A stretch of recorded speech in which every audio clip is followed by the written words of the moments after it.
C'est vrai que les trous noirs sont souvent présentés comme des ogres cosmiques qui vont tout dévorer. Alors évidemment, pas de panique. Un trou noir ne dévore que ce qu'il a à sa portée. Et sa portée est relativement courte. C'est-à-dire ce n'est que dans son voisinage immédiat qu'il a tendance à tout absorber. Dès qu'on s'éloigne un peu du trou noir, le trou noir se comporte à nouveau comme une masse normale. Exemple, on mettra un trou noir à la place du Soleil. Donc, de même masse que le Soleil. Donc en fait, ce serait une petite boule de 3 km, égale la masse du Soleil.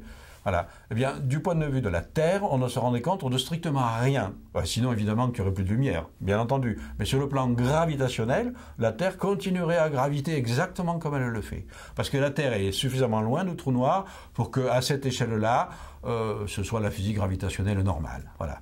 Le trou noir n'influence réellement que dans son voisinage immédiat.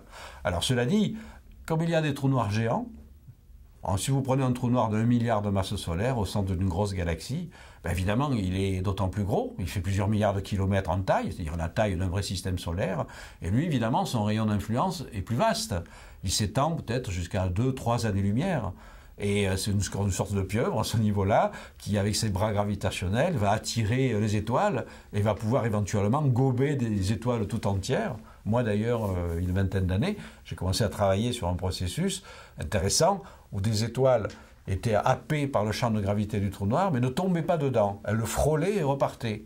Et j'avais calculé en fait que ces étoiles devaient être évidemment fortement perturbées, une sorte de force de marée gigantesque engendrée par le trou noir. Les étoiles sont aplaties dans le plan de leur orbite en quelques heures et deviennent ce que j'ai appelé des crêpes stellaires. Et ces crêpes stellaires étant tellement aplaties, elles sont chauffées, elles explosent. Et donc j'avais appelé ça les crêpes stellaires flambées. Donc ça, c'était des calculs un peu prémonitoires, parce qu'en fait, 15 ans plus tard, les télescopes perfectionnés ont fini par mettre en évidence ces crêpes stellaires flambées. Voilà, donc ça illustre un petit peu le rayon d'action des trous noirs. Mais donc, je dis, ça s'arrête à une certaine distance. Donc, par exemple, un gros trou noir au centre de la galaxie, par exemple le nôtre, notre galaxie, elle a un trou noir de 4 millions de masses solaires, son rayon d'influence, il est relativement limité. Donc nous, à cette distance-là, évidemment, jamais on ne tombera dans le trou noir. Et le trou noir n'absorbera jamais la galaxie tout entière.